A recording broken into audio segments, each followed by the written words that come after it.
En su artículo de este miércoles en las páginas editoriales de Excelsior, nuestro compañero y amigo Carlos Ornelas, especialista en educación, nos dice que la telesecundaria cumplió, esta modalidad educativa, cumplió 55 años, hace apenas 4 días, el 21 de enero pasado. Y frente a todas las dudas que provocó este sistema de enseñanza en su nacimiento, pues ha probado ser exitoso. Vamos a platicar con Carlos al respecto. ¿Cómo estás, querido Carlos?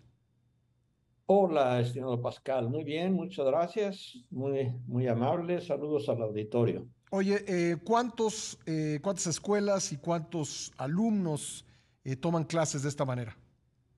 La última cifra que se conoce es de enero del 2020, que fueron 18.743 telesecundarias. Ajá. La mayoría de ellas, más del 90% en zonas rurales, algunas en las en las áreas de las ciudades más o menos alejadas que no pueden tener ahí, y atendía a cerca de 1.400.000 alumnos, 1.398.000 y pico de alumnos Sí.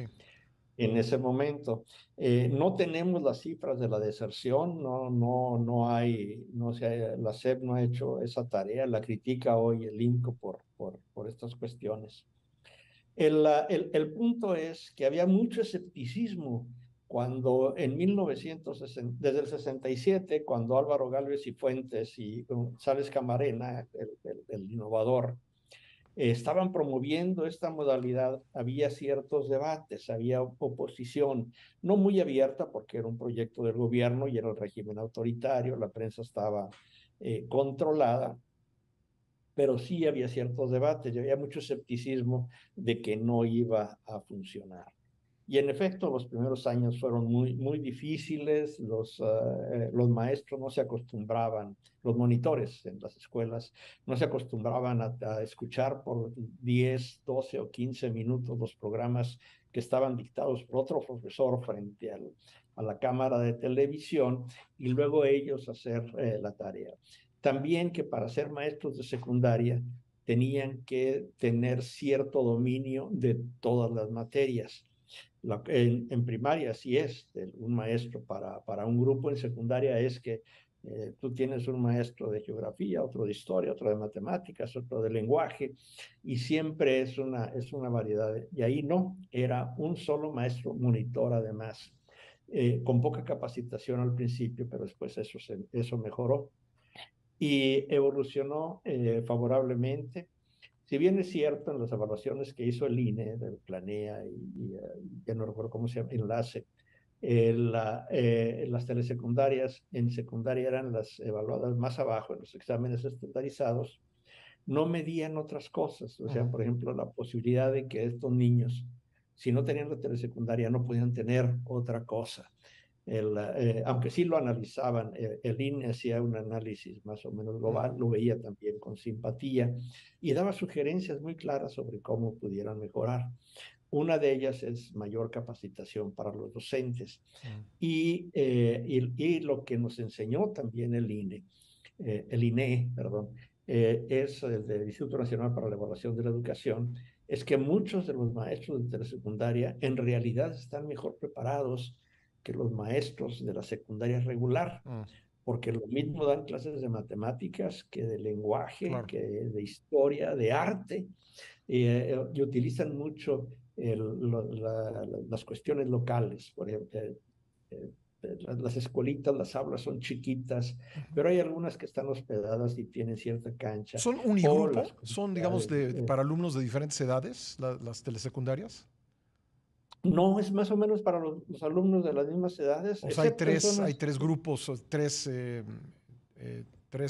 años Y hay distintos. tres grupos, Ajá. aunque trabajan en el mismo salón, Ujú. están separados ahí y el maestro, el monitor, maestro monitor le llamaban, creo que te siguen llamando así, Sí. trabaja, cada vez son mejores los programas, eso también quedó evaluado, las proyecciones, son más profesionales, ya tienen videos, ya no es la clase monótona que recitaba el profesor Ajá. enfrente de la cámara, sino que tienen animaciones, videos, gráficas. Desde Enciclomedia llegó y se enriqueció mucho, mucho esto. Eh, Enciclomedia fue un problema por la corrupción, no tanto por los contenidos. Ujú, ujú. Y entonces eso auxilia mucho y facilitó mucho la labor del maestro monitor. Entonces trabaja, digamos, se pasa aquí la lección de matemáticas para primero. Entonces va y trabaja un ratito con los de primero, la cuestión de matemáticas, Ajá. metiendo tareas, hagan esto, corrigiendo, haciendo esas cosas. Y luego pasa a los de segundo y luego a los de tercero. Son escuelas, hay algunas tan chiquitas que son 15 o 20 alumnos en Ujú. total en la telesecundaria, en zonas muy apartadas. Y ahí sí hay muchos alumnos extra edad, porque también terminaron primaria tarde. Claro. Porque en zonas alejadas o indígenas los niños van a ayudar a los padres en las cosechas o en la siembra o a levantar o a Ujú. cuidar cabras o a manejar el ganado. Entonces nunca, casi nunca terminan a tiempo. Incluso tú ves de los niños más aplicados que van con el presidente, que los niños de zonas indígenas de cada estado, que donde hay estados que los tienen, pues ya son de 14, 15 años los Ujú, que ujú. terminan muy bien. En Primaria. 68 éramos un país mucho menos urbanizado, pero de todos modos seguimos siendo un país demográficamente con una dispersión enorme, ¿no? Las últimas cifras que yo revisé es que pues casi la cuarta parte de la población de México vive en localidades muy pequeñas. Sí, de menos de 2.500 habitantes Exactamente. y cerca del 10% en localidades de menos de 1.000 habitantes. Sí. Y hay algunos poblados allá en la zona desértica del norte o en las montañas del nudo mixteco Ujú. que tienen muy pocos habitantes, pero además están muy dispersos los caseríos Sí.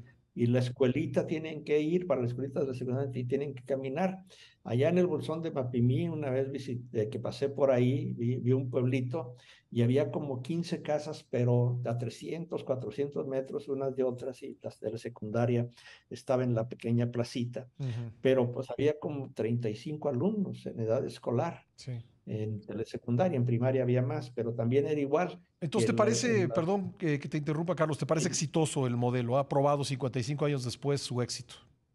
Ajá. Y ofrece un servicio que de otra manera no lo tendrían. No es posible tener una escuela secundaria completa, que es lo Ujú. que quería el Centro de Organización Completa, en este poblado que te estaba describiendo, el Sí, Bolsón claro. de Mapimí, para 35 alumnos. Sí.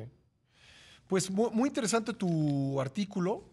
Telesecundaria sí se pudo y se lo recomiendo mucho a nuestra audiencia que te lea, Carlos. Gracias. Un abrazo desde acá, desde Lima, Perú. Otro para ti, otro para ti. Sí, me acuerdo que hemos platicado de que pues uno de estos días, cuando tengas tiempo, pues nos des tu visión de cómo ve las cosas allá en Perú, en esta crisis que no tiene nada que ver con los temas de los que eres un gran especialista, pero de todos modos nos interesa mucho tu visión. Ok. Bueno, Lima, que es en donde estoy, está mucho más tranquilo que el DF, que la Ciudad de México. Ah, bueno, ok, ya con eso nos dices mucho, pero lo platicaremos, querido Carlos. Gracias. Un abrazo. Un abrazo, Carlos Ornelas.